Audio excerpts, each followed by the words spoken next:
Welcome back to the Travel Agency to Your podcast. And I am your host, Rachel K, travel advisor, helping you build your business. If you watch this video, like I just made the silliest face. It's fine. Okay, we're on day 27, implementing innovation in your travel business. By the way, I'm also still booking travel. So I'm in this with you. And my goal, the whole goal of this podcast and a lot of I also have elevatewithrachelk.com. You can check that out. But anyway, the whole goal of all of that is to really help you guys understand that this is your business. Build it, build it how you want it to look. Okay. And 365 episodes. What is your business going to look like? I hope this keeps you motivated as well to like stick with it and not give up because everyone we're all in the same struggle bus. We're just in different seats. Okay. Day 27, implementing innovation in your travel business. If you didn't listen yesterday's episode was real quick and it was like, let's consider some ideas that you could possibly grow your business with regards to like revenue generation or client satisfaction, retention, referrals, repeat business. If you didn't listen to it, it's just how can you grow in your business? So today, how are we going to implement if you have those ideas and you wrote it down on a post-it note or on your mirror and lipstick, I don't care what you're doing, wherever you can remember it's at, find it, please. And let's talk about innovating and implementing the innovations. So, how many different ways, based on yesterday's episode, or if you're in the Success Circle program, we are in week 4 and there's an implementation plan for like finances, but this is just like overall innovations that you can implement. So I'm just being alliterative over here and repetitive. How many different things did you come up with and ways that you could be a little bit different, add a little more service or have a value add or just the upselling that we talked about yesterday? Is it a lot of different things that you could do where you just like, I'm so inspired and I have 50 new ideas and I'm going to completely change the travel industry? Calm down. Hold your horses. You're not going to get it all done. You're going to overwhelm yourself. Okay. So, or is it like, I got one thing? Okay. That's much easier to work with. Now, 50 down to one innovations that you'd like to implement. That's a huge variation. That's a huge variance. There we go. There's my brain. That's a huge variance. I would say most of you are going to have at most 5 to 10 ideas. And even that is a lot to implement. So, based on those maximum 10 ideas, if you have 50 or 100, look at it again and be like, what are the top 10? Okay. And then from the top 10, what are my top 3? And then that's going to be 3 things you could implement over the course of the next year, not within the next week. I see a lot of agents like have really good, solid ideas and they have a lot of them all at once. And then they try to do it all at once on top of everything else they're doing in their travel agency. And then they're like, I'm burnt out. So don't do that, please. Like, please don't put too much on your plate. And this is why I advocate like limit your marketing channels to begin with. Stay specialized in your niche. That's like really good too. Um, but don't try to do everything and be everything all at once. You're growing a baby. You can't give birth to a child and be like, all right, you're 18, get out of my house now. You're an adult. Like, you got to treat your business like raising a child. Okay. Try to get it down to 3 that you can implement over the next year.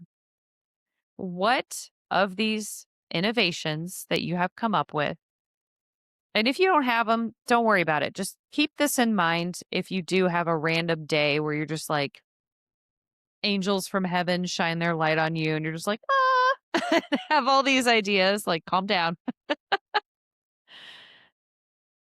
What is most aligned with your values, your niche, and your ideal client avatar? You could have, like yesterday's episode, I mentioned if you're really into fashion, you could have a value add service of I will do your personal shopping to build a capsule wardrobe for your resort or cruise vacations. Like if you're way into that stuff, I'm not. Clearly, do you not see this workout shirt I'm wearing? Anyway, um if that's something that your ideal client avatar would really really love, that's something to consider adding. If you're like struggling on your top 3 out of 10 ideas. But if your ideal client, if your ICA is like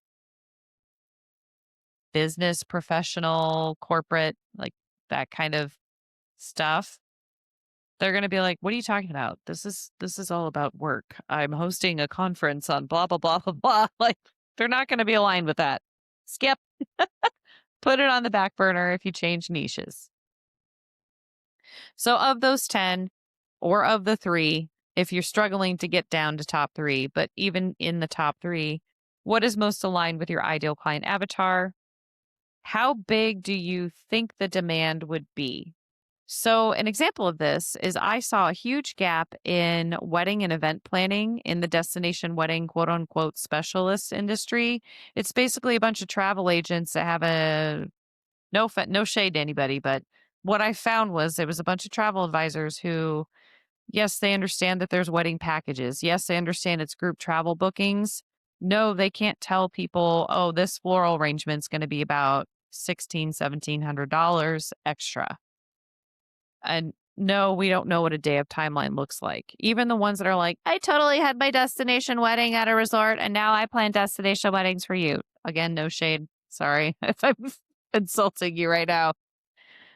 But there is a big gap in not like, yes, if you're an advisor that had their own destination wedding and you plan destination weddings and you use that as a marketing tool, great.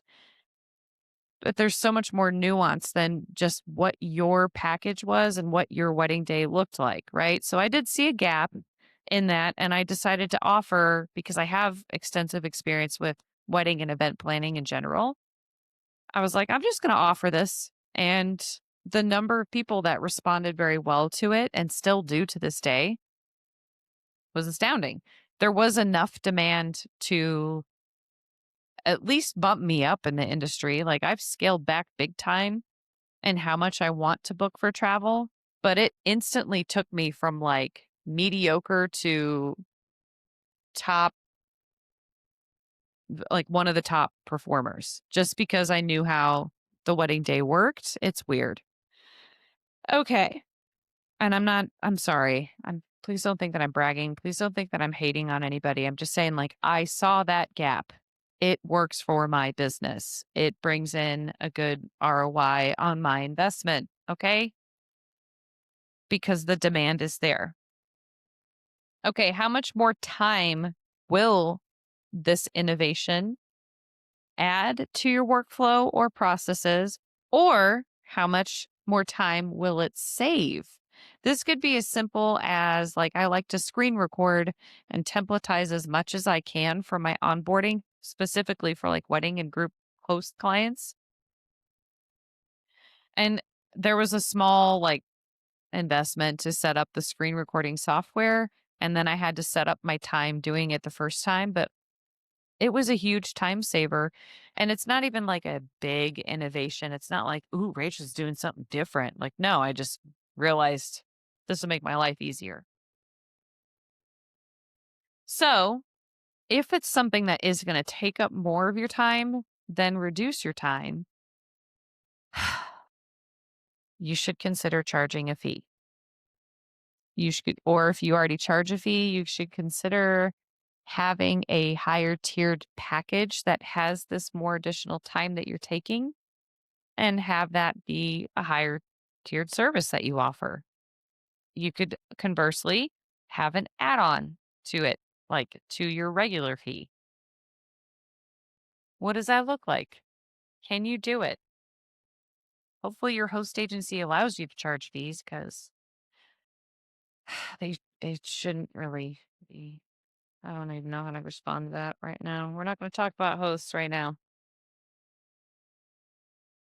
Once you have an idea of this information, is it aligned with your ICA? Is there an actual demand for it, or is it just like a crazy idea that you have in your brain? Like, it's going to sound crazy. And when you ask colleagues or anybody, like, hey, I'm thinking about doing this, you're still going to hear, like, I don't know if that's a good idea. Like, you're going to hear that, and that's okay. So you need to, like, really be able to discern and understand for yourself if it's a good idea.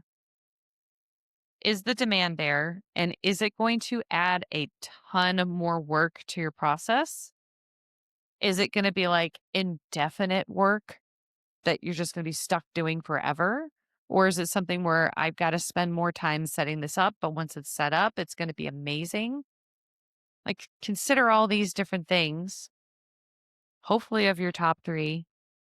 And then you can structure throughout the year, like, okay, we are in the first month of travel agency in a year right now. Okay. So maybe you sit down and do this today, or in a few days from now, you're like, I've got to think about this. You have, you're in the first quarter. Let's just pretend you're on day 2087. So you're in the first quarter, quote unquote, of travel agency in a year. So you still have 11 more months to implement these three new innovations if you come up with them. And I'm not saying you have to implement innovations and you must be innovative. It is good to help you, like I said in day 26's episode, exercise the innovation muscle because it could help you lead to better automations and workflows down the road. Just having the ability to like flex that creative muscle. It could help you come up with different marketing strategies to implement to get to your ICA.